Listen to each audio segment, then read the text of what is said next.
Entrando ao vivo. Olá, muito boa tarde, tudo bem?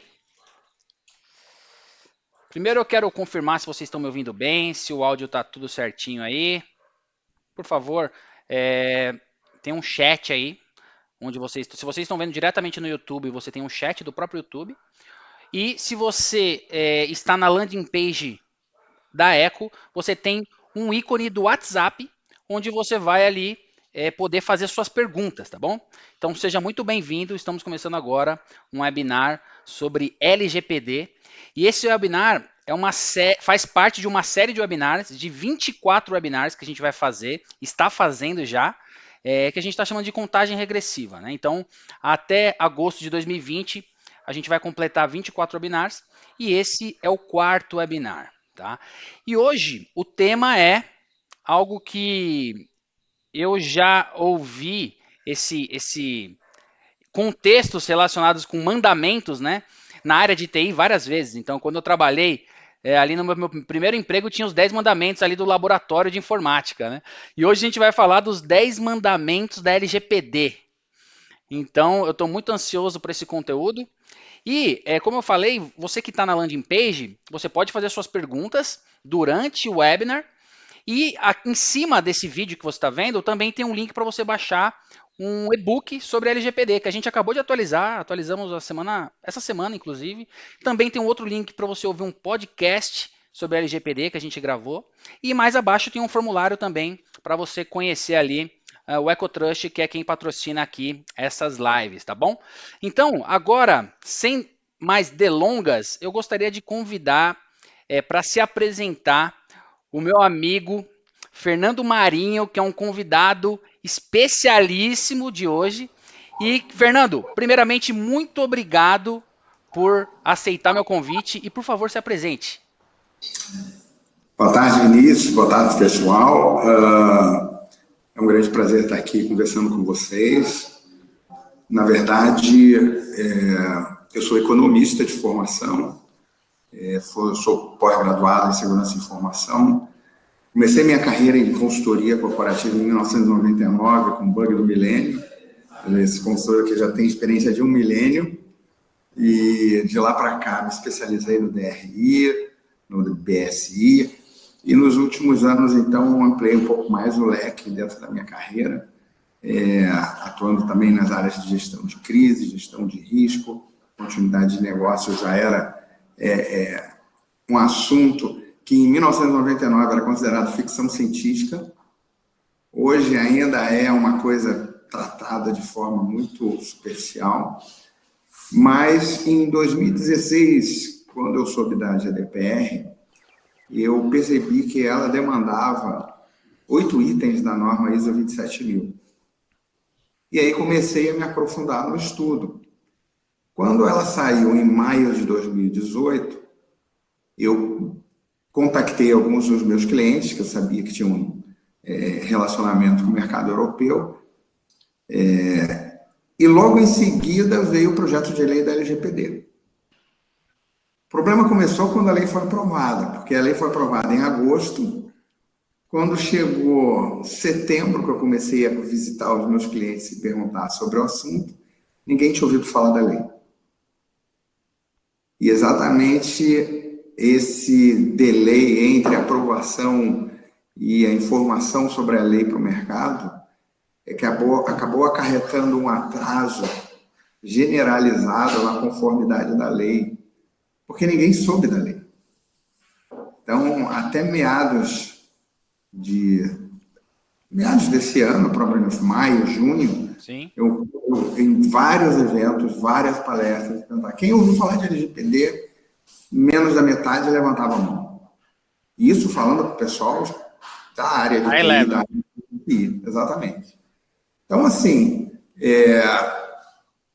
inclusive escrevi um artigo recentemente no LinkedIn, onde eu coloco o seguinte: esse atraso acarretado pela aprovação da lei em agosto e a falta de publicidade me faz acreditar que seria necessário uma prorrogação, sim.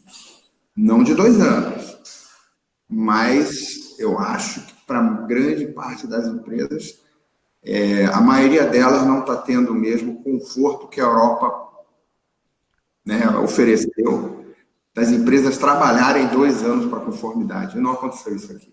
Muito louco isso, né? Porque você vê que precisa de um, assim, seria adequado, não seria um absurdo prorrogar, né? Seria até de certa forma realista em alguma parte, mas ao mesmo tempo, quando a gente pensa no histórico do nosso país, né, de coisas que são prorrogadas, a gente também pensa que, pô, se prorrogar, será que depois não vai prorrogar de novo? E depois, assim, tem algumas coisas que a gente precisa meio que de um choque mesmo, né? Mas, Para Vinícius, presta atenção. acontecer. Se você levar em conta que a lei não trouxe nenhuma novidade, ela está trazendo a obrigação de boas práticas de governança tem 20 a 30 anos, com a ISO 27000, com o COBIT, com a ITIL. Ou seja, na realidade, as empresas já deveriam ter esses procedimentos internalizados. Se a alta gestão não tomasse uma atitude, o que eu costumo ouvir? Segurança de informação é importante, é pertinente, mas não é prioritário. E não é prioritário porque ele envolve custos que reduzem o resultado no final do ano. Sim. Então, é uma coisa que é sempre postergada. Só que com a lei, isso acabou. Se você vê, eu sou especialista em plano de continuidade. 8 entre 10 empresas que têm plano de continuidade implementado nunca testaram. Ou seja, não é plano de continuidade nenhum. É papel. É um papel. Sim. Então, da mesma forma, quando as pessoas falam da lei, eu digo o seguinte: primeiro, a LGPD não é uma lei. A LGPD, ela copiou um regulamento que tem uma base técnica e que, pela tradução, se perdeu. Então, inicialmente, foi abordado com vários advogados, vários grandes escritórios, pouquíssimos deles reconheceram o seu percentual de participação na adequação. Inclusive, eu posso citar 2 ou 3 que efetivamente assumiram essa postura. Muitos advogados acharam que, pelo termo lei, era um assunto jurídico, e quando tentaram implementar, tiveram problemas gravíssimos, porque eles ofereciam a conformidade da lei aos seus clientes e, na execução, não conseguiam chegar ao final.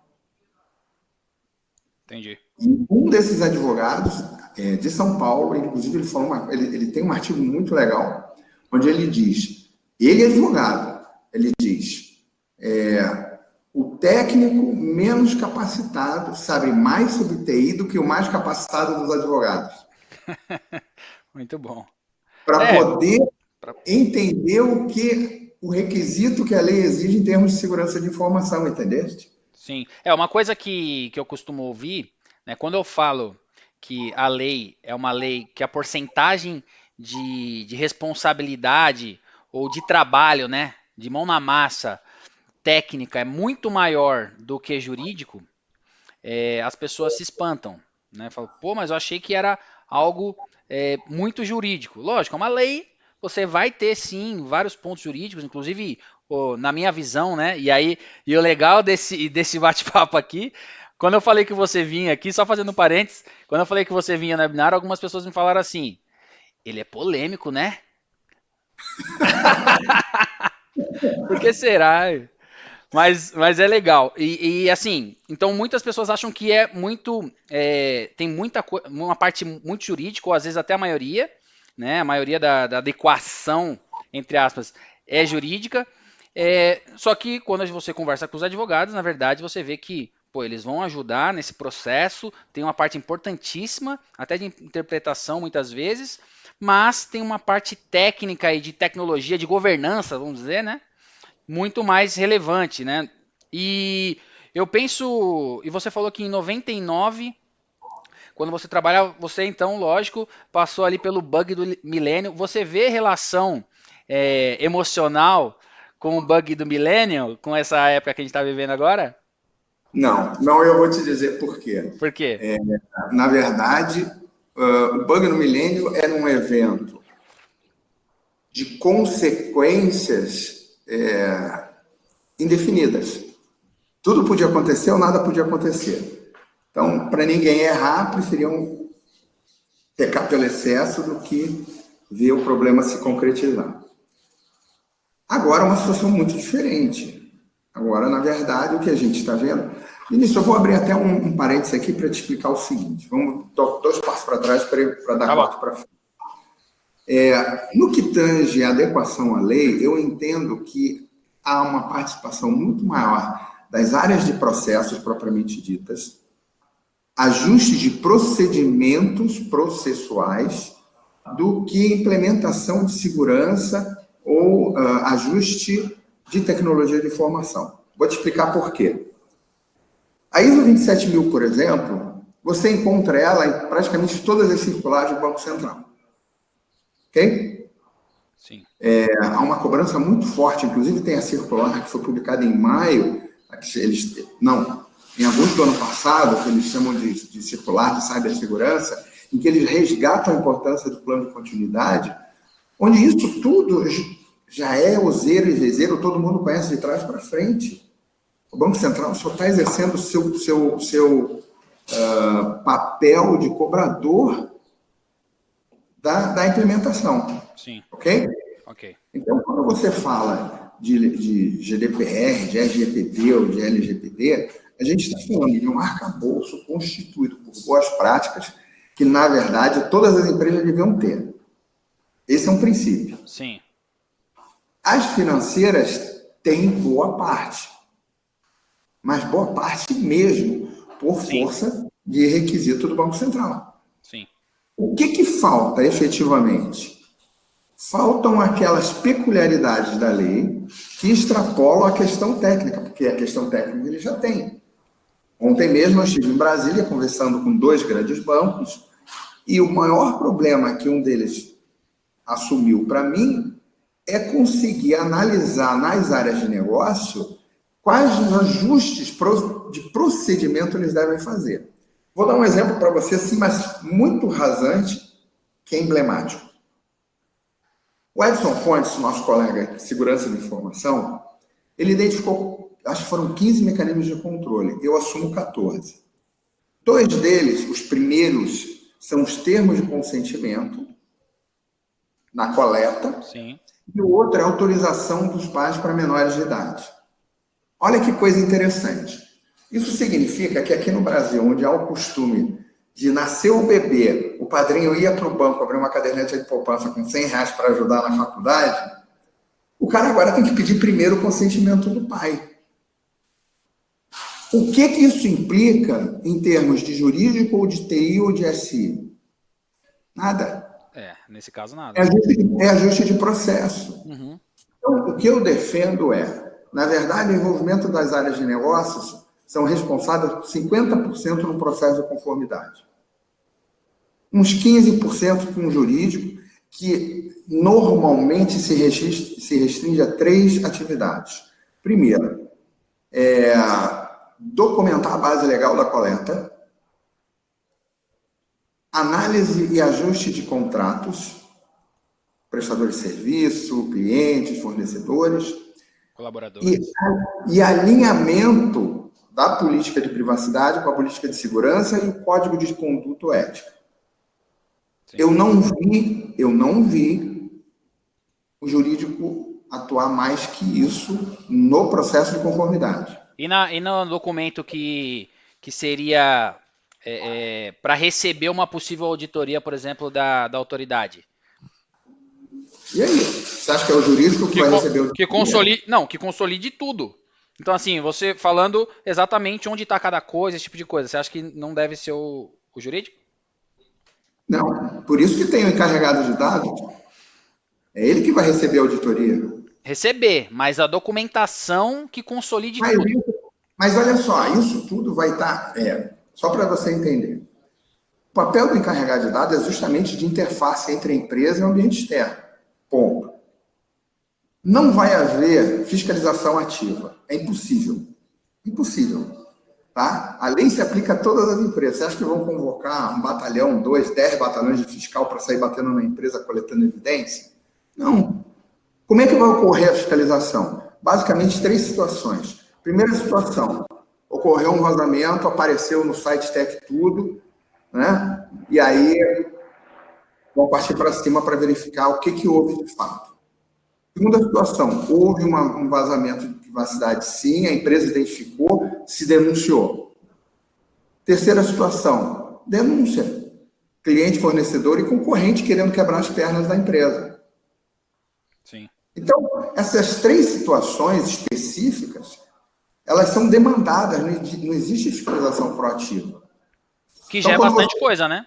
Se você for Oi? ver só de titular de dado acionando a autoridade nacional, já vai ser talvez até maior do que a fiscalização seria capaz.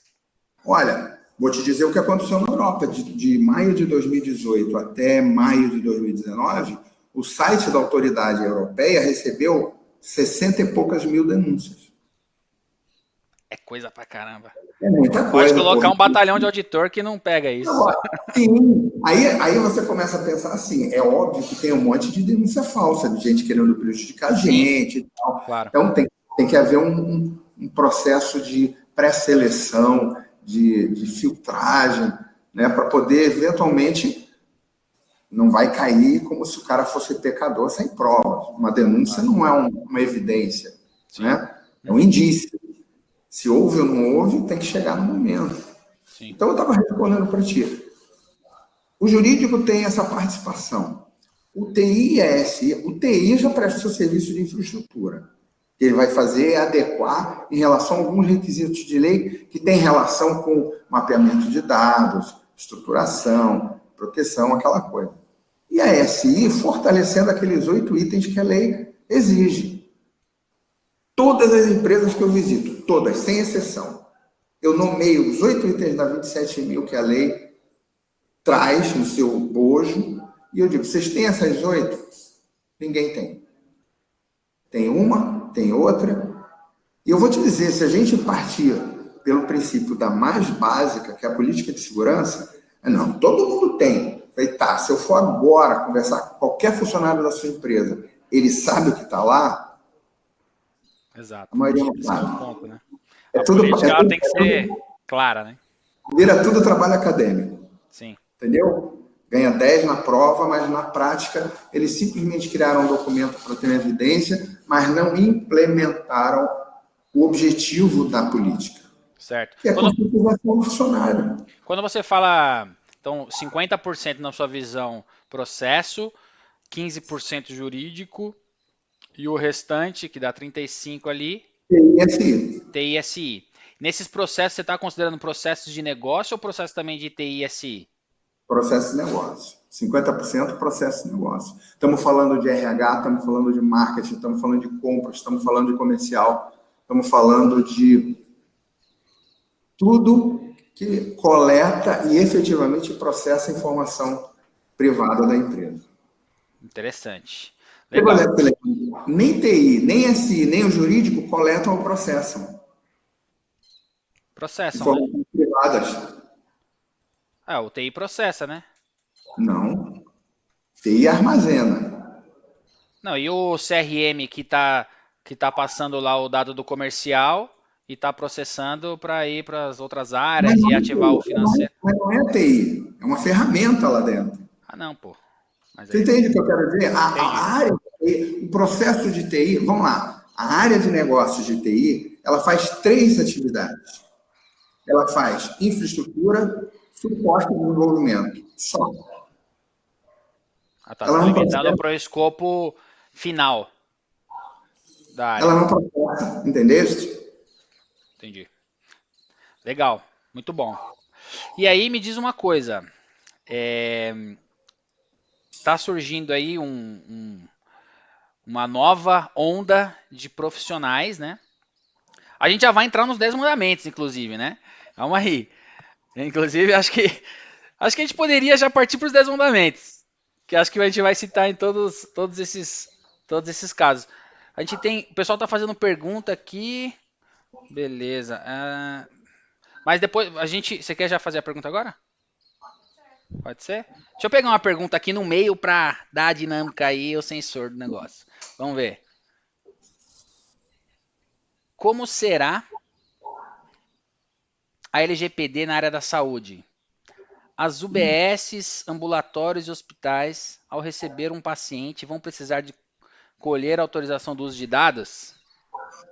Pô, olha só. Obrigado pela pergunta. Obrigado pela pergunta. Então, vamos lá. Primeiro vamos falar sobre o que eu acho, as questões de especificidade, tá? Tá, só uma coisa. O Daniel que fez essa pergunta. Obrigado, Daniel. Vai lá. A LGPD é uma só. Não existe LGPD para saúde, LGPD para imóvel, LGPD para indústria automobilística. Não, LGPD é uma só. O que existe são ajustes de procedimentos para atendimento aos requisitos da LGPD. Vou dar um exemplo real que ocorreu numa visita que eu fiz no HCE, que é o maior hospital militar da América Latina. O diretor de TI do hospital me falou assim: Fernando, nós somos obrigados a armazenar prontuários de pacientes e eu tenho aqui documentos guardados desde a década de 60. Se houver vazamento dessas informações, é quebra de privacidade? Eu falei, boa questão, não faço ideia. Aí, pesquisei e cheguei às seguintes informações. A GDPR diz textualmente, não se aplica a pessoas mortas. Ok? A LGPD diz, aplicável a pessoas naturais.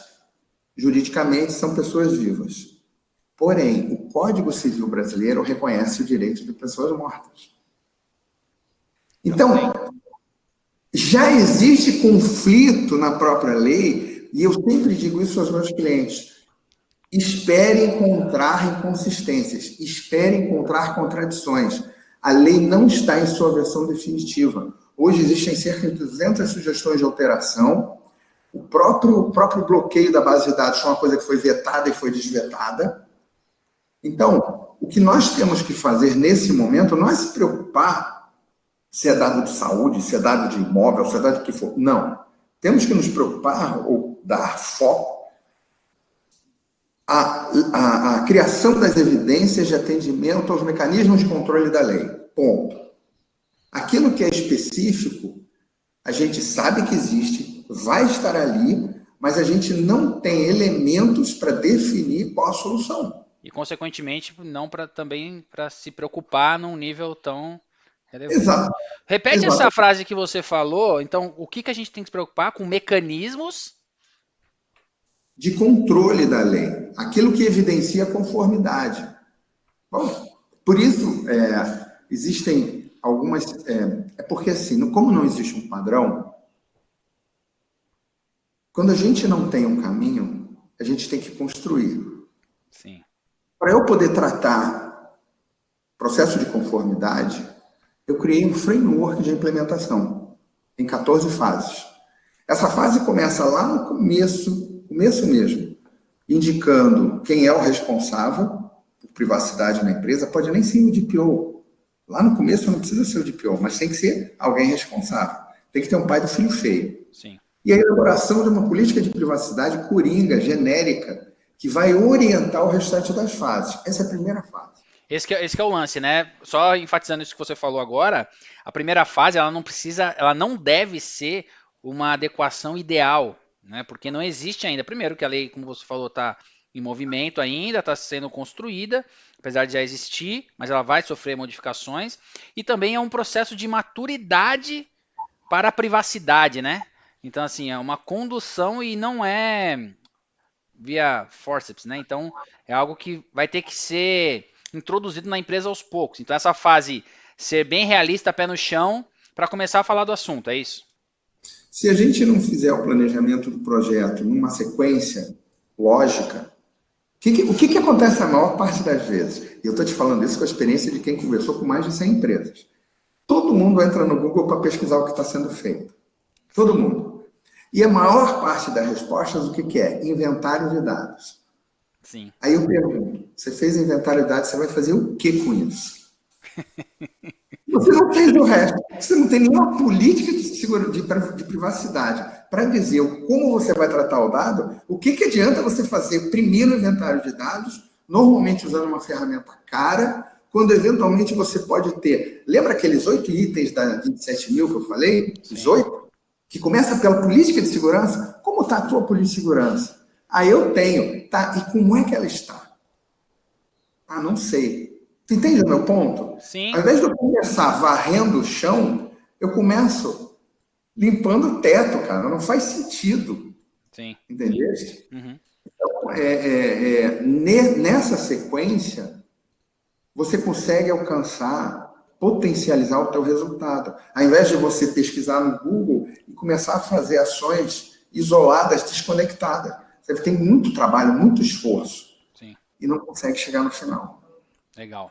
E para quem ainda tem algumas dúvidas básicas ou ainda não está tão por dentro da LGPD, a gente já está se aprofundando em algumas coisas aqui. Então, para você saber o que é a lei, se você está seguindo a gente, está chegando aqui novo, é o primeiro webinar que você está vendo, volta lá. Se você baixar o e-book aí, você vai ter o histórico dos últimos 3 webinars e a gente vai explicar um pouco no detalhe o que é o dado pessoal, o que é um dado sensível, o que é essa lei, tá? Então, aí você vai estar mais por dentro disso que a gente está falando. Deixa eu pegar uma outra pergunta aqui, Fernandão. Jonathan Taubaté. Tem um sistema instalado em um cliente, mas o vazamento ocorreu porque ocorreu um vazamento. Mas o vazamento ocorreu porque o computador dele foi roubado e a base de dados foi copiada. De quem seria a responsabilidade? De quem desenvolveu ou de quem não protegeu o servidor? Pô, aí a gente já começa a falar em pergunta de cunho legal, jurídico.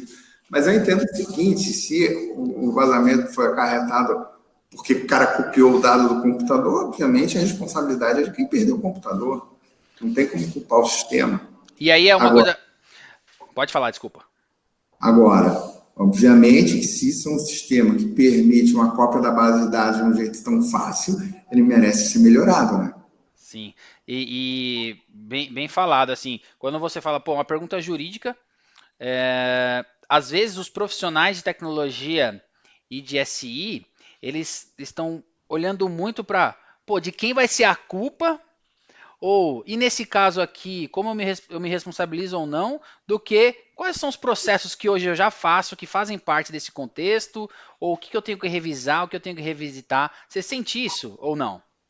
Cara, isso é um ponto, você levantou um ponto muito legal. Por quê? Primeiro, isso nos remete à questão da prorrogação da lei. O fato da lei ter sido, que seja, porque ainda não é fato, né? Sim. O prazo ainda é agosto. Isso aí deve ser decidido lá para fevereiro ou março. Mas o fato da lei ser prorrogada ou não, ela não muda o fato de que a empresa terá que se adequar. É como a lei do cinto de segurança e de fumar em ambiente fechado. Você pode se recusar a usar o cinto ou você pode continuar forçando a barra e fumar em um ambiente fechado. Mas vai chegar um momento em que a multa vai ser emitida. Qual é a grande vantagem de se começar a trabalhar no assunto agora? Primeiro, se você levar em conta que já existe um acordo da Comunidade Europeia com o Mercosul, estreitando as linhas de comércio, só vai participar quem já estiver em conformidade com a GDPR. Esse é o primeiro ponto. Sim. Segundo, não estamos falando de nada de outro mundo. Estamos falando de boas práticas reconhecidas, testadas, amparadas. Então, como eu disse, é endossar o conceito de que a empresa não quer investir em algo que deve investir. O mais importante, por conta da lei, veja bem, o prazo é de se cobrar das empresas a conformidade. Se a conformidade passasse a valer hoje, as empresas que não estivessem em conformidade seriam multadas? Não. A não conformidade não gera multa. O que Sim, gera multa é o vazamento e você não está em conformidade. é isso aí. Aí, qual o problema, qual o risco que a empresa corre? Como hoje ninguém pode ficar calado, porque senão vai estar indo contra a lei, a autodenúncia é obrigatória, por isso estamos vendo tantas notícias de vazamento ultimamente, é constante, cara, toda semana duas, três. Sim. Por quê? Porque agora ninguém pode ficar quieto. Aí você não pode ficar quieto. Você diz, sofreu um vazamento. O que vai acontecer? O Ministério Público vai bater na porta. Deixa eu ver as tuas evidências. Aí você não tem nada. É a diferença entre uma multa de 2 milhões e 500 mil. Ter ou Tá não entendendo? ter evidências. Óbvio, porque a própria lei diz que existem 11 medidas atenuantes. E as medidas atenuantes mais poderosas é a implementação de procedimentos e políticas que minimizem o risco de vazamento. Muito bom. Então, assim, é uma visão muito simplista das próprias empresas e ganhamos tempo. Não, vocês não têm tempo. Porque se ocorrer um vazamento e vocês não apresentarem evidências, a multa é grande. Sim. Se vocês apresentam evidências que estão fazendo algo, vocês conseguem contestar esse valor até um valor menor, podendo chegar até uma penalidade, Sim. Dependendo do tipo de vazamento. Legal. E essa questão da evidência também é importante falar que ela vai ser sempre respaldada por referências sólidas, né? Por exemplo, em segurança da informação, não adianta você mostrar uma evidência que você fazia um procedimento que você inventou, ou que... Você quer ver uma coisa interessante? Você sabe que, pela nova lei, o titular dos dados tem direito de acessar, revisar, alterar e até solicitar a exclusão da base de dados. Certo. Ok? Ok. Isso não precisa ser eletrônico, pode ser até em papel. Sim. Como é que eu posso evidenciar a exclusão da informação de alguém? Você tem um contrato meu assinado. Eu disse, eu quero que você destrua esse contrato. Como é que você vai evidenciar que destruiu esse papel? Você vai ter que usar alguns mecanismos. Se for em papel, tem que mostrar o papel picado ou alguma empresa certificadora de destruição, alguma coisa nesse sentido. Você tem um contrato, é fácil. Se você tem 1000, como é que você vai provar que aquela cinza... Aquela cinza era o seu contrato? Sim. Não tem como, porque você destrói a evidência. Sim. Como é que você prova que você executa esse processo?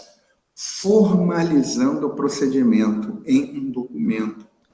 Porque a agência também, ela vai ter a boa-fé de chegar e dizer, mas você destruiu, aí você pega o papel e diz, olha aqui, ó, nós temos um processo, o responsável é esse, ele faz assim, é destruído dessa forma e é descartado desse jeito. Sim.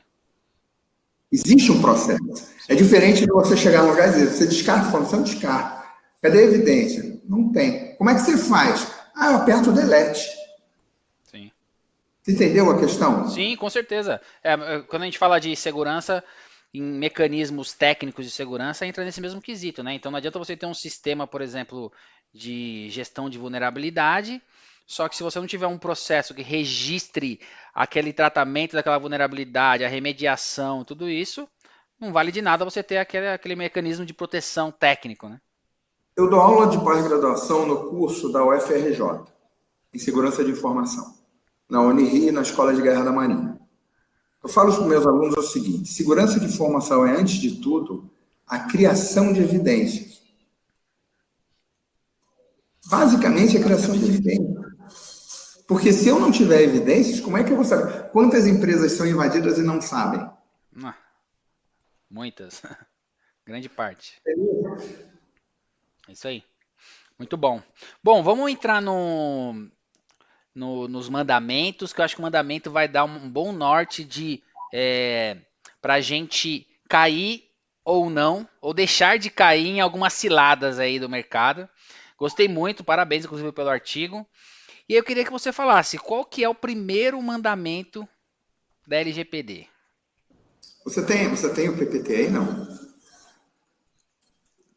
Não, mas eu pego agora aqui, ó. Essa apresentação, inclusive, ela tem uma história muito legal. Qual que é? Eu tinha escrito o artigo, Tá. E mais ou menos uma semana depois eu fui convidado a fazer uma palestra num evento da Veritas. Legal. Um evento global, acontece uma vez por ano, gente pra caramba. Pô, um troço muito bacana. Só que o cara chega e diz assim pra mim, Fernando, eu arrumei um tempo pra você, só que tem assim, você só tem 20 minutos. Eu falei, porra, como é que eu vou falar 20 minutos da LGPD, cara? Eu falei, que nem faça uma redação sobre a Bíblia com 10 linhas. Pode crer. Porra, como é que eu vou fazer isso? Aí eu me lembrei desse artigo. Ele caiu feito uma luva. O próprio artigo, que está no LinkedIn, em 3, 4 dias bateu 4.000 visualizações. Legal. Essa apresentação, quando eu postei, ela chegou a 10 mil visualizações. Porque ela é muito objetiva e didática. Sim. Você está com Ficou ela bem aí, legal né? mesmo. Eu não tô com a apresentação, mas tô com os 10 mandamentos aqui já. Deixa eu abrir a minha aqui. Po- Então, vamos lá. Quer que eu Bom, falo, quer que eu falo primeiro para você comentar? vamos fazer assim. Você leu o primeiro slide. Tá, vou ler o primeiro mandamento. Antes do E, mandamento. não, é que eu não tô com slide. Não está com o slide? Não. O primeiro slide eu falo o seguinte. Estudar LGPD para implementar em uma empresa é que nem querer aprender a dirigir decorando o Código Nacional de Trânsito. Verdade. É a mesma coisa. Nós, para tirarmos a carteira, a gente tem que conhecer o Código Nacional de Trânsito. Mas nele não traz como passar de marcha, velho. Sim, Não tem como estacionar. verdade. Entendeu? Sim, É sim. a mesma coisa. Então tem que ter um conhecimento a mais. Não, isso E aí, deixa bem claro aí que não adianta você ler lá, porque as pessoas às vezes acham que, não todos, óbvio, mas acham que vai ler a primeira linha da lei e já vai falar, opa, então isso daqui eu tenho que fazer isso aqui, ó. é isso aí. Mas não é isso, né? Não é isso. É isso. Exatamente essa a questão. Agora, sabe uma coisa que eu vou dar um desafio para você? Esses dias eu estava conversando até com os meus irmãos e a gente estava falando dos 7 pecados capitais. Você sabe qual que é a história dos 7 pecados capitais? Não. É uma versão mais aplicável dos 10 mandamentos. Pode ser até mais antiga. É mais antiga, mas utilizada pelo catolicismo para deixar mais claros os 10 mandamentos. Então te desafio a fazer os 7 pecados capitais da LGPD, hein? Porra, cara. Aí, Vai virar uma Deus, palestra. Não, eu não escrevi hoje. antes, pô. Beleza. Ó, então vou falar primeiro aqui, ó. Primeiro mandamento. Primeiro mandamento é redigirás, e o legal é redigirás sua política de privacidade alinhada com a política de segurança e o código de ética ou de conduta da sua organização. Como digo, né? Se até pelada de rua tem regra, como é que eu vou implementar a conformidade de uma organização a uma lei tão extensa como a LGPD se eu não defino essas regras? Privacidade é um assunto que poucas pessoas conhecem. Então, como é que eu vou começar a falar da noite para o dia, começar a falar de privacidade, cobrar privacidade dos funcionários, se eles não sabem o que é? Eu tenho que dar para eles uma referência. E essa referência vai ser baseada no quê? Na política de privacidade e no código de ética e conduta. Legal. Então tem que fazer sentido ali, né? Não adianta criar uma coisa anexa à empresa. Legal. Segundo mandamento da LGPD. Lembrando que esses mandamentos não são a lei, né? É uma visão do Fernando. E aí que pode dar alguns insights aí para você. Não contratarás o melhor escritório de advogados ou uma das big consultorias sem ao menos saber do que se trata a LGPD. A palavra consultoria foi você que botou, tá? Não, tá escrito aqui, ó, no LinkedIn. Uma das big. Não, Bom, pô, uma das big consultoria, ó. Pra não falar que. Aqui, olha ó. só. Quando pegaram General Data Protection Data e traduziram como Lei Geral de Proteção de Dados, eles foram falar a palavra lei e dados na mesma oração. Ou seja, eles polarizaram o assunto entre o jurídico e a TI. Quando você fala de regulamento, a coisa muda completamente de figura. Então, a primeira coisa que é necessário fazer é entender o que é LGPD é, para você saber o que você vai contratar. Senão você vai ouvir o termo e vai achar ou é advogado ou é técnico. Então, é fundamental que as pessoas, antes de partir para a contratação, saibam do que eles estão falando. Perfeito. E, eventualmente, contratem de forma correta, percentualmente. Exato. Isso daí é a regra básica de de terceirização de qualquer responsabilidade, né? Pra você terceirizar uma responsabilidade, você tem que saber do que se trata aquilo, senão você vai contratar muito provavelmente errado, né? Mas a tradução leva a esse equívoco. Sim, Infelizmente, quando você lê, cara, lei te leva, te manda direto para o jurídico. é isso aí. Terceiro mandamento da LGPD. Nunca, em hipótese alguma, irás contratar um fornecedor de serviço ou produto sem antes analisar um exemplo ou modelo do produto final. O que você quer dizer com isso? Muitas empresas começaram a adaptar a finalidade do seu produto, do seu serviço para adequação ao LGPD. Tem uma grande empresa de segurança antiga que pegou um produto que ela tem de gestão de risco e começou a oferecer como ferramenta de gestão de conformidade LGPD. É o software Ipiranga, tem tudo. Eu assisti a apresentação de uma empresa que fazia gestão de governança de TI, e nisso se aplica contrato de manutenção, termo de garantia, blá, blá, blá, blá, blá, para fazer gestão de implementação de LGPD. Cara, você está recebendo uma visita com alguém, trazendo uma bala de prata, pede para mostrar quem ela matou. Deixa eu ver como é que é o teu relatório final. Porque aí, se você já conhece o que é LGPD e você olha o relatório final, você vai dizer, isso não resolve o meu problema. Sim. Isso é parte do meu problema. E aí pode avaliar se essa solução é cara ou barata porque ela está te dando. Sim. O que você não pode é ouvir o discurso comercial de alguém que está dizendo que vai resolver o teu problema e, por exemplo, está apresentando só um inventário de dados. Exato. E aí? De repente você já até tem aquela solução de LGPD implementada. Que não é de LGPD, né, na verdade.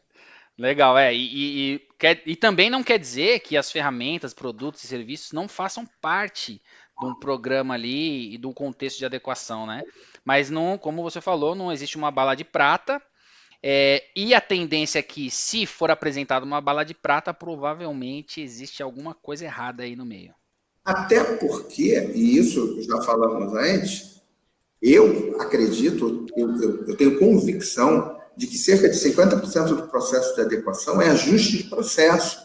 E não vai existir software, hardware, nada que faça isso. Isso é feito processo a processo, analisando tete a tete. Legal. Quarto mandamento. Não fecharás os olhos, nem virarás as costas para os requisitos da lei, alegando que ela não vai pegar. Essa daí é comum. É uma questão até de bom senso, Sim. porque hoje existe uma situação que penaliza com multas que têm sido, em média, de 2 milhões de reais por vazamento. Se você tem como é que se chama? No Sul tem uma expressão, calça de veludo e bunda de fora. Não adianta estar com calça de veludo e a bunda aparecendo, pô. Se ocorrer um vazamento, você vai pagar essa multa. Você dizer, não vou fazer nada porque ela vai entrar em 2022, é burrice. Especialmente se você tem base de dados que você está trabalhando e você sabe que não fez nada. Por isso que eu falei, hoje, nessa situação que estamos, nesse momento que estamos vivendo hoje, a adequação à LGPD é muito mais uma questão de gestão de risco do que atendimento à lei. Sim, é isso aí. Gestão de risco é o que vai te dar clareza ali de qual a sua situação e para onde você tem que seguir, né? E para quem ainda acha, se é que alguém acha que o vazamento de dados só acontece com empresas que a gente vê nas notícias aí, tá muito enganado, né? A gente aqui na própria empresa nossa aqui, na EcoIT, a gente pega em média 10 casos todos os dias de ataque cibernético e que teve algum tipo de potencial vazamento de dados em empresas de todos os tamanhos, seja prefeitura, seja empresas privadas, pequena, de um funcionário, um cafezinho e uma empresa gigante. Então, isso deve acontecer e tem aquela máxima, né? Não se fala mais se, mas quando. Mas, Vinícius, olha só, o vazamento de dados nem sempre é decorrente de um cyberataque. Existiram dois grandes cases, duas situações emblemáticas na Europa que nada tem a ver com invasão.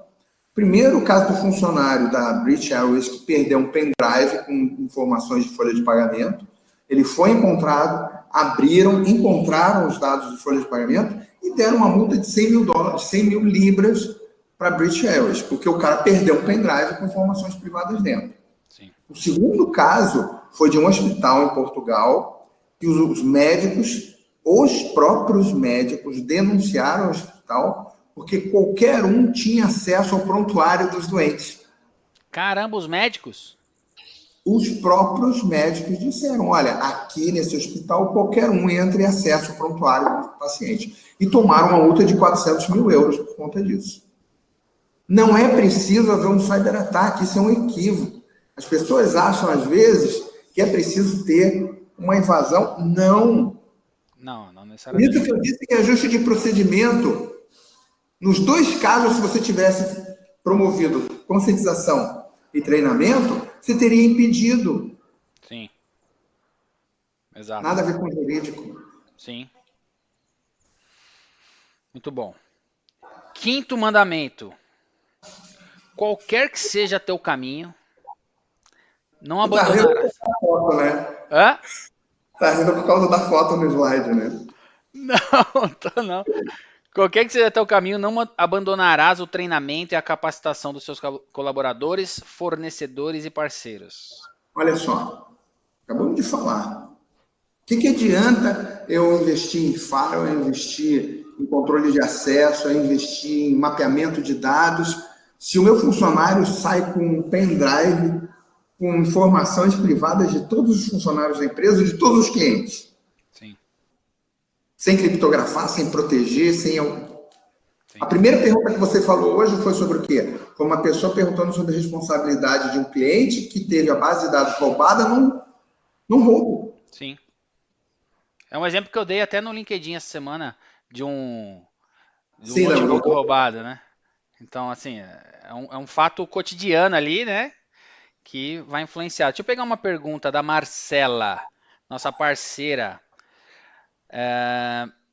Presenciamos todos os dias vazamentos, novas denúncias e o risco enorme de judicialização sobre os direitos do titular. Em se tratando a LGPD uma lei extremamente procedimental, não deveria o jurídico evidenciar documentalmente todos os procedimentos realizados, como ocorreu com o Compliance FCPA? Eu não conheço o Compliance FPCA para falar sobre isso. Mas independente do FCPA, não deveria o jurídico evidenciar documentalmente todos os procedimentos? E mais aqui, ó. Ainda, vejo pouco se falar em educação. O senhor não acredita que os workshops, cursos, palestras se fazem parte integrante do programa? Pois de nada adiantaria estruturar procedimentos sem a cultura de proteção de dados. Fale mais sobre isso. Bom, vamos lá. Depois dizem que eu que faço confusão, né? Eu que crio confusão. Não. O problema é o seguinte. Assim como no Bug do Millennium, assim como no E-Social, assim como em alguns momentos, surgiram vários oportunistas. Esses oportunistas tiveram uma leitura própria da LGPD para poder oferecer um produto ou um serviço que efetivamente eu não considero adequado. Esse é um ponto. O outro ponto tem relação com a questão da descrição de procedimentos, né? Eu não consigo definir o que fazer de uma forma única. É diferente da compliance pelo seguinte. No caso da compliance, é um processo que eu tenho que implementar. É um bolo que eu tenho que assar. Então, eu tenho uma receita para ter esse bolo. Beleza. A lei é diferente. A lei, ela diz o que você não pode fazer. Só que o não pode fazer vai depender do que você faz. Se você é uma empresa, se você é um hospital, você tem lá o prontuário de paciente. Se você é uma imobiliária, você não tem prontuário de paciente. Então, o que se aplica no hospital não se aplica na imobiliária. Mecanismos de proteção aplicáveis para proteção de dados de saúde não se aplicam em dados de escola. Então, não só os procedimentos são diferentes, como, na medida em que você faz um diagnóstico situacional, um gap analysis da situação atual da empresa em relação ao requisito da lei, o grau de maturidade varia entre as diferentes empresas. Então, o que você tem que fazer para ajustar é diferente para cada empresa. Não é receita de bolo. É necessário um passo anterior para você saber em que situação eu estou para fazer um plano de ação. Não é um plano de ação que serve para todo mundo, diferente da compliance. Certo. Entendi. Interessante. Então, na sua visão, esse procedimento, essa documentação, é o que a gente já falou mais no começo, né? Na sua visão, esses processos, eles não têm um vínculo ali jurídico, né? Não tem. Legal. Vamos para o sexto mandamento.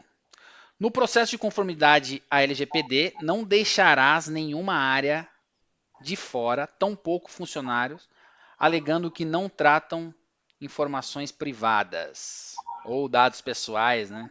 Porque eles não sabem o que é privacidade. Então, eu vou falar um caso prático, real, que aconteceu comigo. Eu estava atendendo uma empresa de óleo e gás. Dentro das unidades de negócio havia uma chamada gerenciamento de reservatório. O nome diz o que ele faz, né? Sim. Tem alguma vez com coleta? Poderia ter alguma coisa a ver com coleta de dado privado? Não. Pelo nome, não. Mas eu aprendi, como consultor, que a gente não pode presumir. A presunção se torna um risco. Fadado ao erro. Está fadado ao erro. Aí eu fui conversar com o cara. Você faz coleta de dados pessoais? Aí ele virou o monitor para mim e falou, aqui, ó, faço isso aqui. Eu falei, quer dizer, então você não recebe nenhum tipo de dado de pessoas? Aí ele olhou para mim e disse assim, currículo conta? Eu falei, conta. Aí ele disse assim, porque eu aqui de vez em quando eu tenho uns projetos e eu peço indicação às universidades. Eu falei, quantos projetos você tem hoje? Ele falou, uns 12, 15. E quando você pede esses currículos, quando você recebe? Uns 30, 40. E o que você faz com esses currículos? Quando ele abriu a gaveta, ele tinha uns 300 currículos guardados. Que pariu. O que tem a ver? Era um procedimento não formal que a área de negócio fazia por ela mesma, ela fazia a seleção e quando decidia quem contratar, pegava o currículo do cara e entregava para o RH. Quer dizer, RH não enxergava o processo seletivo dele. Sim. Então, cara, você não pode presumir. Você tem que investigar. Você tem que efetivamente entrar em cada processo e, olhando no olho do cara, perguntar, você tem alguma coleta? Você vê, ele começou dizendo, não faço nada. Sim. Mas ele não sabe o que é privacidade. É a pergunta de consultor, né? Não, na verdade, se você perguntar o que você quer saber mesmo, dificilmente você vai ter a resposta que você precisa. E você só obtém a informação fazendo a pergunta correta. Exato. Você não faz a pergunta correta, você pode não ouvir a resposta. Sim. E nesse caso, então, vamos imaginar como seria um processo de adequação desse departamento aí. Aí, na política de privacidade, tem um item específico dizendo assim, toda coleta de candidato, toda coleta de informação de candidato só poderá ser feita pelo RH. Ponto. E se vazar aquele dado ali, aquele armário ali, você está protegido teoricamente, você tem um regulamento. Que a RH vai implementar para fazer a proteção desses dados. Certo. Que ele, como gerente de reservatório, não, nem enxergava, nem precisava. Não passou pela cabeça dele, né? Não foi. Aí depois, se ele fizer isso mesmo com a política, aí é outro cenário, né? Aí infringindo ali a política. Exatamente. Perfeito. Sétimo mandamento. Aí depois a gente vai para as perguntas quando a gente chegar no 10º. Então, respeitarás os comandos da ISO 27000, assim como respeita teu pai e tua mãe. Eu acho que é autoexplicativa, né? Como eu falei, desde o começo eu estou falando, a lei ela cita 8 itens da 27.000. Política de segurança, classificação de informação, controle de acesso, gestão formal de backup, criptografia, pen test, plano de resposta a incidente e plano de continuidade de negócios. Se você não tiver esses 8 itens, você já não está em conformidade. Sim. E por isso que as financeiras, os bancos, as empresas reguladas já estão mais maduras para esse processo. Perfeito. Legal. Inclusive no e-book que a gente tem aí, tem uma tabelinha. Você já viu a nossa tabela lado a lado de ISO 27001 e LGPD?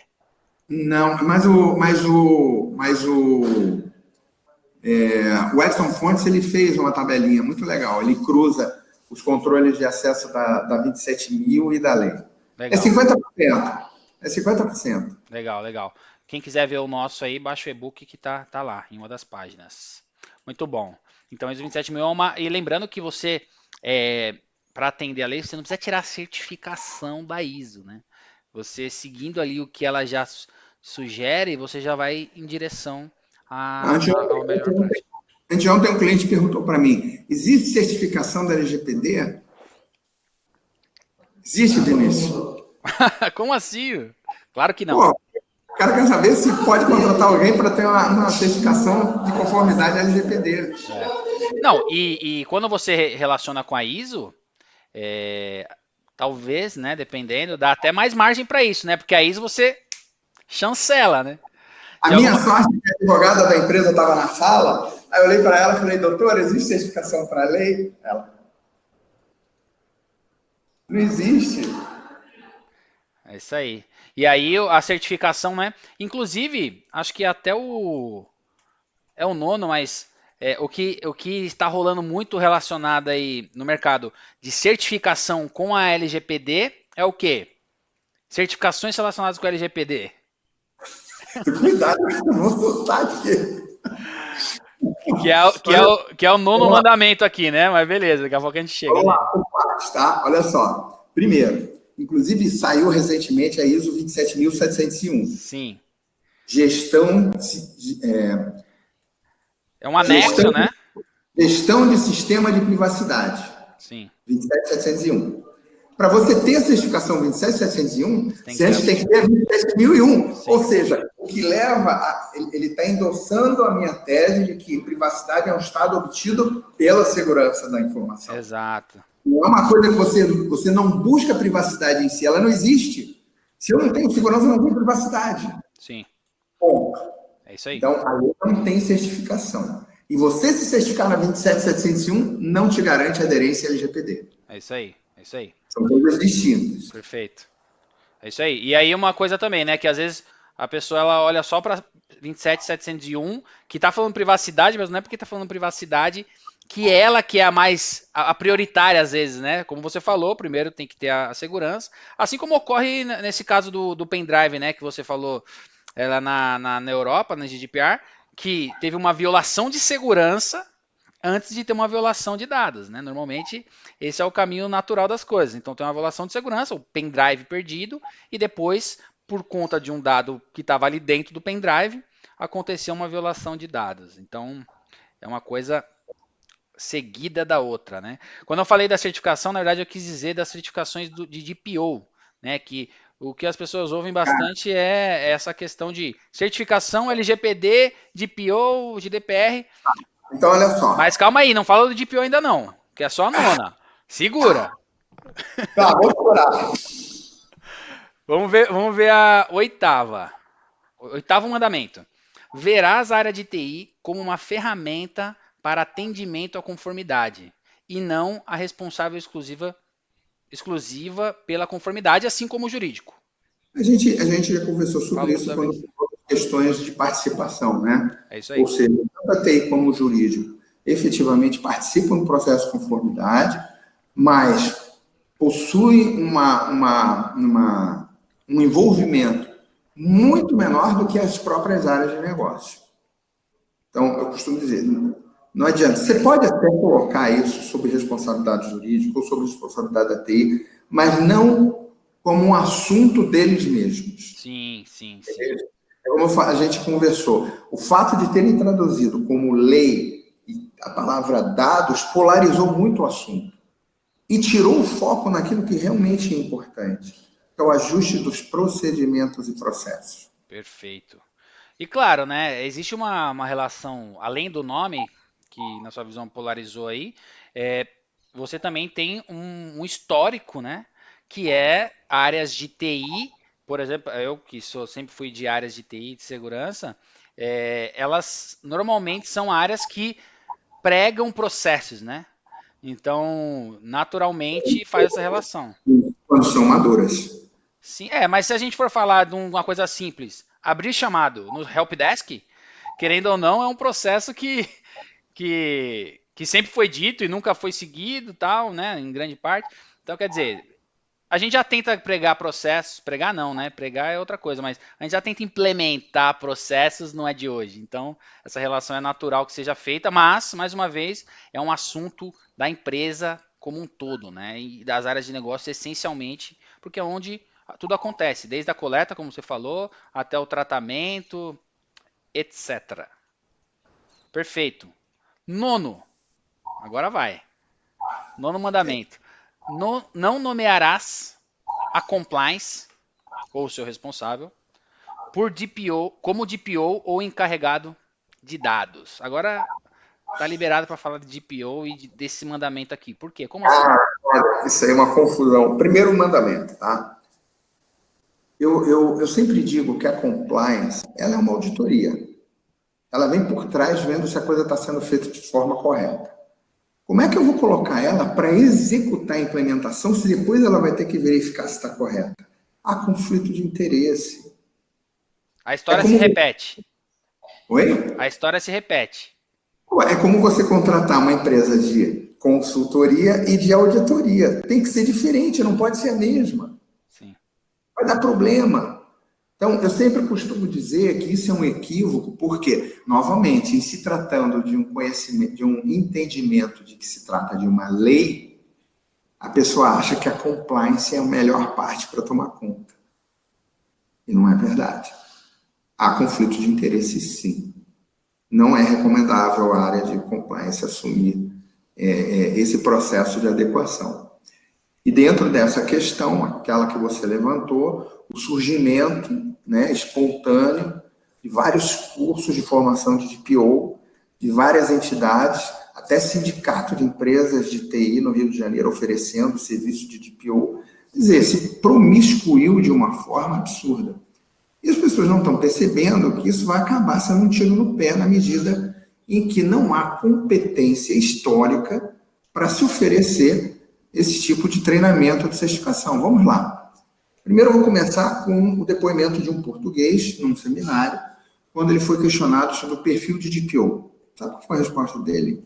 Disse, cada empresa tem um DPO próprio, que vai ter atividades específicas e estão aprendendo no seu dia a dia.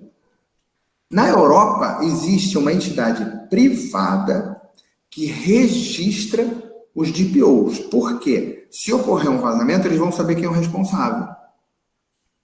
Já vi. Mas ele não diz que o cara é competente para ser DPO. Não, o DPO não é uma profissão e é nisso que o brasileiro está pecando. Eles acham que isso vai ser uma profissão e não é uma função. Tanto é que ali você pode, qualquer funcionário pode ser DPO. Na BR distribuidora, quem assumiu o cargo de DPO foi o ouvidor. Ele deixou de ser ouvidor? Não. Ele assimilou uma outra função. O primeiro equívoco, então, é das pessoas acharem que encarregar de dados é uma profissão. Não é. É uma função. O segundo equívoco é achar que estudar a lei e fazer uma prova mostrando conhecimento o gabarita como DPO. A gente está falando aqui que a competência na conformidade não tem relação nem com a lei, nem com a TI. E ninguém fala das áreas de negócio. Como é que eu vou acreditar na certificação de alguém que não fala desse aspecto de negócio? Algum tempo atrás, há um mês atrás mais ou menos, eu recebi uma mensagem de uma pessoa lendo meus artigos, dizendo: por que não li seus artigos antes? Gastei um dinheiro enorme para fazer um curso. Depois que eu terminei o curso, percebi que não há um consenso no entendimento da lei e eu não me sinto melhor preparada do que antes. Então, nós vemos certas associações oferecendo cursos para DPOs, pessoas assumindo o título no LinkedIn de DPO, sem nunca ter exercido cargo ou função.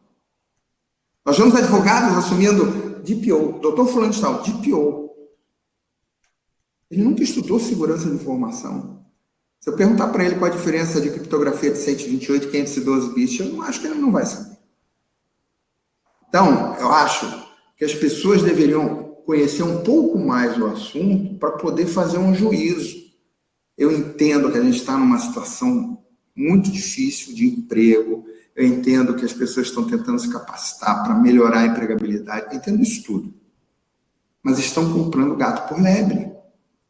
Estão pagando por algo. Então, imagina só, nós sabemos que hoje existem quase 200 sugestões de alteração da lei. Aí você vai, paga não sei quantos R$1.000 para fazer uma prova de certificação da lei. Aí eles aprovam 50 itens de mudança. Você não é mais certificado pela lei. Tu entende onde eu quero chegar? Sim, entendi. A Europa entendeu que não existe isso de certificação de DPO. Porque cada empresa tem um DPO diferente. Então, o perfil que um DPO de hospital vai ter é diferente de um DPO de uma indústria. Que vai ser diferente de um DPO lá, de um órgão público. Sim. O contexto é diferente, né? Mas assim como um profissional de, por exemplo, um profissional de segurança, vou pegar um CISO, por exemplo, vai ser um contexto diferente também de uma empresa para outra e não faz ele, na verdade, ele é uma posição, ele ali como chefe de segurança, mas vai depender muito do negócio, se é um e-commerce, se é um hospital, se é um órgão público, etc. A qualidade do conhecimento dele vai depender do nível de exigência do negócio. Sim, mas aí não tira dele o título de CISO, por exemplo. Mas não confunda cargo e função. Sim. Porque aí você vai estar misturando as coisas. Só existe uma função de DPO ou encarregar de dados, que está descrita na lei. E depois que você coloca a empresa, coloca o ambiente em conformidade, a sua atividade é de mero acompanhamento. Não é nada operacional. O operacional, quem é que executa? As pessoas da empresa, todo mundo. As áreas de negócio. As áreas de negócio. Sim. E para quem... Então, agora, na sua opinião, o que uma pessoa... Porque, assim, eu acho muito legal esse movimento, porque traz conscientização, traz o assunto importantíssimo que é privacidade em pauta. Agora, a pessoa que já tirou e está assistindo a gente aqui, está fazendo os cursos, está tirando as certificações lá intituladas como DPO, o que você sugere que uma pessoa como essa faça dentro desse contexto que você falou? Vinícius, é muito difícil, sabe por quê? Porque nessas mais de 100 empresas que eu visitei, 98% dos encarregados de dados eram próprios funcionários. Não contrataram ninguém. Porque é uma função. É isso que eu disse, há um equívoco das pessoas acharem que o DPO é um cargo. Não é um cargo.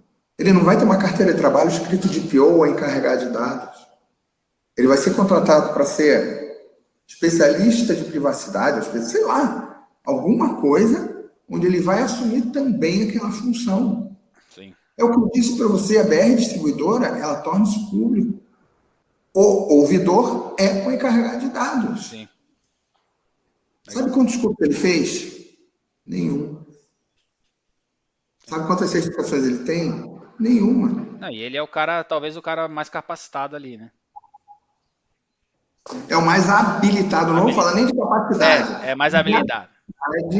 Em representar essa função. É isso que eu digo, e as pessoas me levam a mal. Porque elas acham E aí a gente tem que entender o ser humano. Ele está querendo arrumar um emprego, ele está querendo fazer aquilo porque ele acha que vai ficar diferenciado. Cara, ele está estudando só a lei. Ele tem um papel dizendo que ele conhece a lei. O que isso garante a empregabilidade dele? O empresário não quer contratar mais um. Ele vai chegar para um outro cara lá dentro e dizer, você aí que não está fazendo nada, estuda essa lei aí, eu quero depois fazer uma sabatina para ver se aprendeu. E bota ele de PO ou de encarregado de dados. As pessoas têm que ter mais consciência. Sim. Estudo em segurança de informação. É mais garantido arrumar um emprego. E eu vou falar para você o que eu falo nas minhas aulas. Eu dou aula de pós-graduação há 8 anos. Nos últimos anos, devido à questão de virtualização e cloud, eu vi o profissional de segurança de informação ser depreciado. As empresas começaram a demitir o funcionário de segurança porque reduziam as máquinas e terceirizavam botando em nuvem. Tanto que muitos vazamentos de dados ocorreram por quê? Porque as empresas contratavam os servidores em nuvem, mas não faziam as configurações de segurança, achando que isso era obrigação do prestador de serviço. Sim. Tinha mandado embora o especialista. Com a LGPD, qual é a função, qual é o cargo que está começando a valorizar e que está aumentando o salário? Segurança de informação. Show. Então, se me perguntasse, eu diria, é a função, é o cargo, é um emprego que vai aumentar a demanda para poder atender essa conformidade. Perfeito. Ótimo. Vamos para a última? Vamos para a última.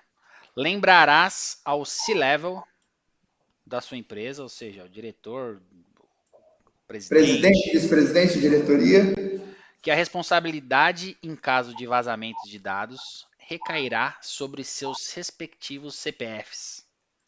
Imagina o seguinte, na primeira versão da lei, quem respondia por vazamento, pessoalmente, era o encarregado de dados.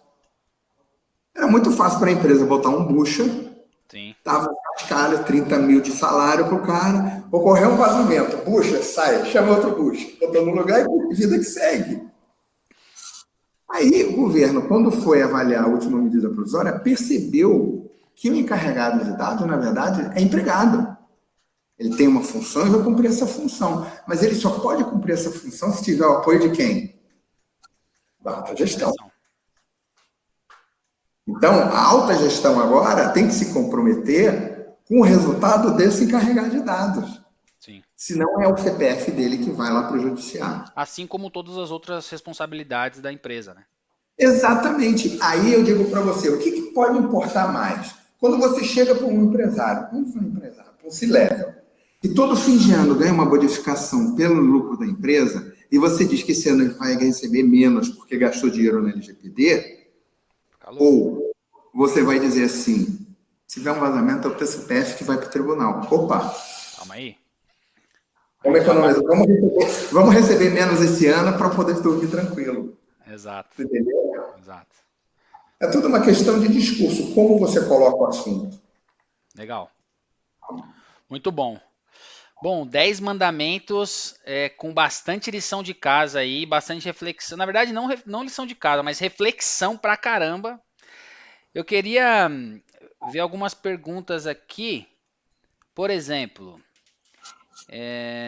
administro um hospital público. Coleta os dados, porém quem armazena os dados e trata é o TI, da Secretaria da Saúde do Estado, ou um terceiro. Quem é responsável pelos dados? Você que coleta. Existe o controlador e o processador. A TI da Secretaria de Saúde, ele é o processador. O responsável é o controlador. É óbvio que não, antes de mais nada, deve-se disciplinar essa relação entre as partes, responsabilizando cada uma no que tange a sua ação, né? Sim. Mas já há um consenso de que, no caso do vazamento, a responsabilidade aí é solidária. Perfeito. E a responsabilidade solidária também se aplica ao colaborador? Como responsável pelo vazamento? Então... Vamos lá, vamos voltar lá atrás. O que não é proibido é permitido.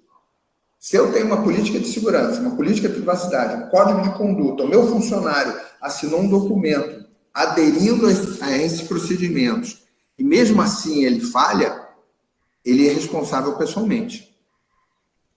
E ele responde bens próprios, vamos dizer. Não, como é que chama? Atuou além da responsabilidade da sua função. Atuou além da responsabilidade da sua função. Perfeito. Certo. Alguma outra aí, Lu? Tem uma pessoa aqui falando sobre o DPO. Na Europa tem DPO como cargo, sim, e é certificado. Na verdade ele colocou tem DPO sim, mas eu acho que ele quis dizer como cargo. Quando você diz que encarregado de proteção de dados é uma função e não um cargo, é como o controlador ser um fundador ou diretor executivo? Não, na verdade...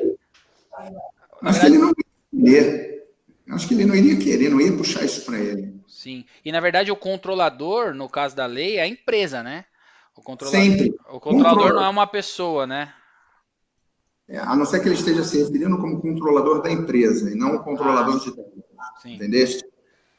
De qualquer forma, há de se notar uma observação que eu sempre falo.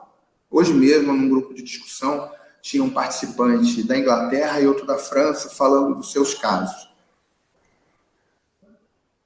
A jurisprudência brasileira não reconhece sentenças ou leis internacionais, a não ser que sejam resultado de sentença proferida em juízo no Brasil ou de acordo internacional.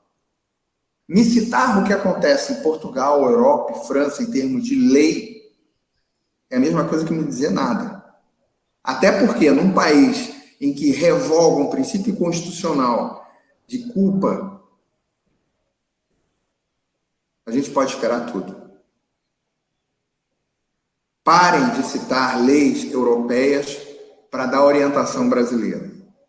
Não temos ainda uma autoridade nacional de privacidade de dados para estarem emitindo circulares e normativas que esclareçam essas dúvidas, como a do prontuário de mortos. Já existem conflitos aqui que não existem na Europa. Então, me dizer que na Europa faz isso, na Europa faz aquilo, eu vou dizer, olha, chegar na frente do juiz, ele vai decidir como ele quiser, independente do que é feito em Portugal, Espanha ou Inglaterra. Mas assim como referências de melhores práticas em segurança, você não acha que a gente vai também pegar referências de melhores práticas de privacidade, independente da lei? Prática de privacidade é uma coisa. Lei é outra. Conformidade à lei é outra. Sim. Eu acho que naturalmente vai surgir, já existem trabalhos sendo feitos disso. Eu mesmo já fiz um trabalho elaborando um framework de implementação. Sim. Outros colegas devem estar trabalhando em cima disso. Talvez eles não tenham tido a oportunidade que eu tive de trabalhar. Eu já fiz 5 implementações, de cabo a rabo. Então, posso dizer que dá para fazer um framework legal, mas não um padrão. Por quê? Porque cada empresa está num nível de maturidade diferente. Não existe receita de bolo. Vou repetir. Vamos começar pelo básico do básico. Se você pegar a política de segurança de 5 empresas, elas vão ser as mesmas? Não vão. Elas têm que refletir a realidade de cada uma, concorda? Claro. E o nível de maturidade das empresas em relação ao documento vai ser a mesma? Provavelmente não. Tu entendeste? Sim. Então não adianta eu olhar pelo aspecto jurídico ou técnico. Ele é muito mais processual. Agora, quando você fala isso, é igual a inovação, né? Você está falando, pô, é um negócio muito difícil, meu. Esquece, não vou fazer esse negócio aqui, eu vou esperar agora, porque é tanta coisa, todas as áreas, eu não consigo nem juntar todo mundo para um happy hour, vou conseguir para fazer privacidade. Tá, então eu vou dar uma informação para você poder dormir hoje, tá? A implementação de privacidade nas empresas está exatamente a mesma coisa que o processo de qualidade na década de 80. Foi a mesma coisa. A mesma coisa, surgindo um monte de fornecedor, um monte de bala de prata, um monte de coisa. Porra, isso vai encarecer processo, isso vai virar despesa. E hoje, antigamente você via propaganda, não sei se é da tua época, compre conosco, preço e qualidade. Alguém fala em qualidade hoje nas propagandas? É bem menos, né? Ninguém fala. Porque não Porque só garante. é obrigação. É, A já se privacidade, presume, né? daqui a 5, 6 anos, a gente vai estar falando de LGPD rindo. Porra, eu fiz um curso, eu me certifiquei, eu fiz um webinar. Porra, 24 webinar, pelo amor de Deus. porra, precisou? Naquela época ninguém sabia o que era. Daqui a 5 anos, a cultura vai assimilar. É que nem o Código de Defesa do Consumidor, quando surgiu, que as empresas bateram de frente, as empresas hoje não batem mais de frente. Sim. Não é assim? É. É cultura. É um primeiro momento só de resistência, depois ele vai assimilar e vai. Show. Deixa eu ver uma última pergunta aqui para a gente fechar. Sobre o roubo do computador, na verdade a culpa seria da empresa que não tem uma solução de criptografia de disco? No caso do roubo? Antes do roubo. Na verdade assim, né? Quando a gente fala da LGPD, você tem o dado ali que foi coletado por alguém, né? Então, normalmente o cara que é o controlador, que quem coletou esse dado, que era o responsável por protegê-lo, né? Ou o maior responsável, né, Fernando? Por protegê-lo e é independente dos mecanismos de proteção, criptografia ou outro. É só. Beleza. Aí você chega e vê assim: você vai na empresa, ela tem uma política de segurança, dizendo que os computadores têm que ter o BitLocker instalado, que só pode instalar um aplicativo cuja base de dados seja criptografada, e mesmo assim o funcionário não ativou o BitLocker e não ativou a criptografia. Se esse cara aderiu a uma política de segurança, uma política de privacidade onde isso estava claro, a responsabilidade é pessoal dele. Se a empresa não implementou esses mecanismos de controle que são preconizados pela lei como mecanismos atenuantes, a responsabilidade é da empresa. Sim. Com culpa do funcionário, Sim. mas a responsabilidade é da empresa. Perfeito. Perfeito, respondeu. Ótimo, Fernando. Já estamos aqui há mais de uma hora. Tem algumas outras perguntas. Bom, Bom, né? muito bom. Foi muito boa essa levantada de bola aqui, né? De vários temas para a gente refletir. Eu queria te agradecer imensamente por seu tempo. Você estava aí em viagem e mesmo assim parou aí para bater um papo com a gente. Obrigado. Não tenho dúvidas que isso enriqueceu bastante o nosso público. Eu queria que você desse as considerações finais aí. Cara, olha, vamos voltar lá aos 10 mandamentos, né? Então vamos falar o 11º. Não acreditem em tudo que ouve. Pensem. E sejam sensatos, entendeu? Eu sei que a situação é ruim, é complicada, a gente está buscando resolver problemas pessoais e profissionais, mas, como a gente já disse no decorrer dessa entrevista, eu acho que a solução é mergulhar mais no estudo da 27.000 propriamente, que é um padrão. Isso vai abrir muito a cabeça das pessoas, elas vão começar a perceber que a lei não é uma lei. Tenham assim, busquem conhecimento, porque eu tenho 20 anos de experiência, 20 anos de estrada na área de segurança, na área de risco, na área de crise. Depois entrei na área de privacidade, que é uma consequência, é uma derivação. Tanto é que a certificação de privacidade é da família de segurança. Então, eu diria que não é uma evolução, é um crescimento natural. É um crescimento natural, faz parte. Para que vocês, como profissionais, possam participar desse jogo de uma forma mais justa. Não é um pedaço de papel que vai te tornar competente. A gente tem um monte de gente que tem diploma incompetente. Sim. Então, não se pode presumir que isso vai aumentar a empregabilidade. O que vai aumentar a empregabilidade é o quê? É o conhecimento, é o estudo, é a participação de programas como esse, para ouvir. Eu acho que o maior mérito dessa iniciativa é compartilhar a experiência real e não acadêmica. Sim. É isso aí. Tá? Legal. Então é isso, Muito bom. cara.